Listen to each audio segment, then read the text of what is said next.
اعوذ باللہ من الشیطان الرجیم بسم اللہ الرحمن الرحیم۔ اب یہاں وہ قانون پھر آ رہا ہے جو اس سے پہلے سورہ انعام میں ہم پڑھ چکے ہیں۔ انبیاء اور رسل کے ضمن میں یہ اہم قانون ہے کہ جب بھی اللہ تعالیٰ کسی رسول کو بھیجتا تھا کسی قوم کی طرف تو اس قوم کو کچھ سختیوں میں، کچھ مصیبتوں میں، کچھ تکلیفوں میں مبتلا کرتا تھا، تاکہ عیش میں جو ہوتا ہے وہ بمشکل سننے کے لیے آمادہ ہوتا ہے، کوئی حق بات ہے۔ تکلیف میں ہو تو پھر بھی امکان ہے کہ کوئی آدمی جو ہے کسی کی بات سننے کے لیے تیار ہو جائے۔ اس حوالے سے اللہ ان کے لیے آسانی پیدا کرنے کے لیے کہ کچھ ان کے لیے تکلیف اور مصیبت، کچھ ان کے رزق کے اندر جو ہے تنگی، یہ کرتا تھا تاکہ وہ ہوش میں آ جائیں اور وہ غور سے سنیں بات رسول کی۔ لیکن اگر اس سب کے باوجود وہ پھر بھی نہیں مانتے تھے، نہیں سنتے تھے، تو اس کے بعد پھر یہ کہ ان پر اللہ تعالیٰ الٹا اپنی نعمتوں کے خزانے کھول دیتا تھا کہ اب کر لو عیش جتنے کرنے، اب آخری بربادی جو آنی ہے۔ جیسے کہ جب مچھلی جو کانٹے میں پھنس جاتی ہے تو پھر وہ شکاری جو ہے وہ چھوڑتا ہے ڈور کو، ڈھیل دیتا، اب جاؤ جہاں تک جانا ہے، پھنسی ہوئی تو ہے، جائے گی کہاں، لہذا اب تم جو ہے اس انجام کو پہنچنے تو ہو، اس سے پہلے جو بھی تم کر سکتے ہو کھاؤ پیو عیش کر لو۔ وما ارسلنا من قریۃ فی قریۃ من نبی، اور ہم نے نہیں بھیجا کسی بھی بستی میں کسی نبی کو الا اخذنا اہلہا، مگر یہ کہ ہم نے پکڑا اس کے بسنے والوں کو بالباساء، سختیوں سے، والضراء، اور تکلیفوں سے، لعلہم یضرعون، تاکہ وہ گڑ گڑائیں، ان میں کوئی عاجزی پیدا ہو، وہ کو ہوش میں آئیں، ہوش کے ناخن لیں۔ ثم بدلنا مکان السیئۃ الحسنہ، پھر ہم نے جب وہ اڑے رہے اس کے باوجود، پھر ہم نے اس برائی کی جگہ پر بھی بھلائی بدل دی۔ اب کھاؤ پیو، خزانے کھول دیے ہم نے تم پر، حتی عفوا، یہاں تک کہ وہ خوب بڑھ گئے، بڑھوتری ہو رہی ہے، ترقی ہو رہی ہے۔ وقالوا، اور انہوں نے کہا قد مس آباءنا الضراء والسراء، ہاں ہمارے آباء و اجداد پر سختیاں آئی تھیں، ہاں آیا تھا ایک دور ہم پر سختی کا، اب تو عیش ہی عیش ہیں، کھلے ہیں۔ فاخذناہم بغتۃ، پھر ہم نے ان کو پکڑا اچانک، وہم لا یشعرون، اور انہیں اس کا شعور بھی نہیں تھا کہ اب اچانک وہ پکڑ آنے والی ہے۔ یہ ہے وہ کہ ہر رسول کے ساتھ اللہ تعالیٰ کی یہ ایک سنت رہی ہے، اور یہی بات کہی گئی تھی سورہ سجدہ کے اندر، وہ مکی صورتیں شروع کی ہیں، وَلَنُذِيقَنَّهُم مِّنَ الْعَذَابِ الْأَدْنَىٰ دُونَ الْعَذَابِ الْأَكْبَرِ، ہم انہیں مزے چکھائیں گے چھوٹے چھوٹے عذاب کے، بڑے عذاب سے پہلے۔ بڑا عذاب عذاب استیصال، جس کے بعد کہ کسی قوم کو نسیہ منسیہ کر دیا جائے، ختم کر دیا جائے، کَأَن لَّمْ يَغْنَوْا فِيهَا، ایسے ہو گئے جیسے کہ تھے ہی نہیں۔ قُطِعَ دَابِرُ الْقَوْمِ الَّذِينَ كَفَرُوا، ان کی جڑ کاٹ دی گئی۔ لَا يُرَىٰ إِلَّا مَسَاكِنُهُمْ، اب ان کے مسکن نظر آ رہے ہیں، محل نظر آ رہے ہیں، ان میں بسنے والا کوئی باقی نہیں رہا۔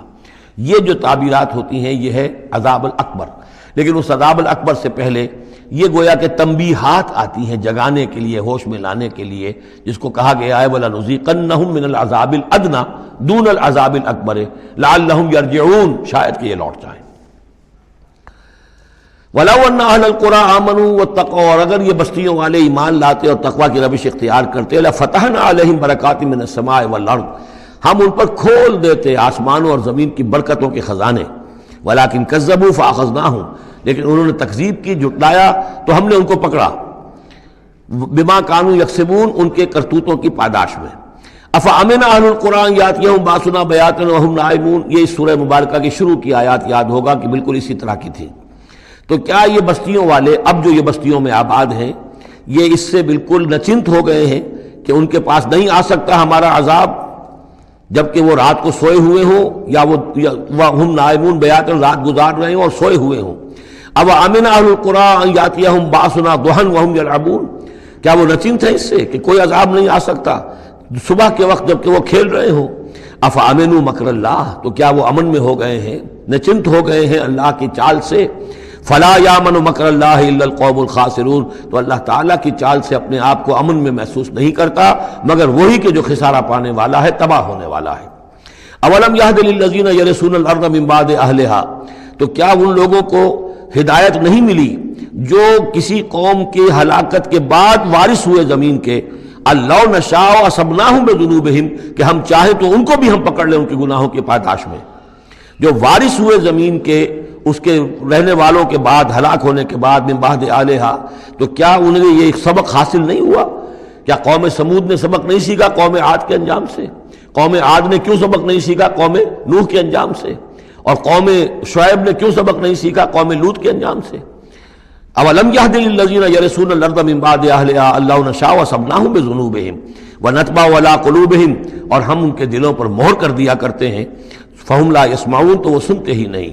تلک القری نقص علیک من انبائہا، یہ وہ بستیاں ہیں جن کی خبریں ہم آپ کو سنا رہے ہیں۔ انباء الرسل، رسولوں کی خبریں، 5 آ گئے ہیں، چھٹے کا ذکر اب ہونا ہے اور یہ طویل ترین ہونا ہے۔ یہ 5 کا ذکر حضرت نوح، حضرت ہود، حضرت صالح، حضرت لوط، حضرت شعیب، 5 ہو گئے۔ فما كانوا ليؤمنوا بما كذبوا من قبل، تو وہ نہیں تھے ایمان لانے والے اس پر جس پر کہ انہوں نے انکار کر دیا تھا پہلے، یعنی جسے ایمان لانا ہوتا ہے وہ حق جب جیسے منکشف ہوتا ہے اس کو قبول کر لیتا ہے، جسے نہیں کرنا ہوتا تو پھر آپ لاکھ اسے دلیلیں دے دیں، لاکھ سمجھا لیں، لاکھ نشانیاں دکھا لیں، لاکھ معجزے دکھا لیں، وہ ماننے والا نہیں۔ وَنُقَلِّبُ أَفْئِدَتَهُمْ وَأَبْصَارَهُمْ كَمَا لَمْ يُؤْمِنُوا بِهِ أَوَّلَ مَرَّةٍ، ہم ان کے دلوں کو بھی الٹ دیتے ہیں اور ان کی نگاہوں کو بھی الٹ دیتے ہیں جیسے کہ وہ پہلی مرتبہ ایمان نہیں لائے تھے۔ كَذَلِكَ نَطْبَعُ عَلَىٰ قُلُوبِ الْكَافِرِينَ، اسی طرح ہم مہر کر دیا کرتے ہیں کافروں کے دلوں پر۔ وَمَا وَجَدْنَا لِأَكْثَرِهِم مِّنْ أَحَدٍ، ہم نے ان میں سے اکثر کے اندر عہد کی پابندی نہیں پائی۔ ظاہر بات ہے کہ ہر قوم ابھری ہے تو ایک رسول کے سہارے سے ابھری ہے، رسول کی تعلیمات نہیں ہوں گی، رسول نے وصیتیں کی ہوں گی، رسول نے ان سے میثاق لیے ہوں گے، لیکن یہ کہ ان کے اندر وہ عہد نہیں تھا کہ اپنے اس عہد کی پابندی کرتے۔ وَإِن وَجَدْنَا أَكْثَرَهُمْ لَفَاسِقِينَ، اور ہم نے تو ان کی اکثریت کو فاسق، ناہنجار اور سرکش ہی پایا۔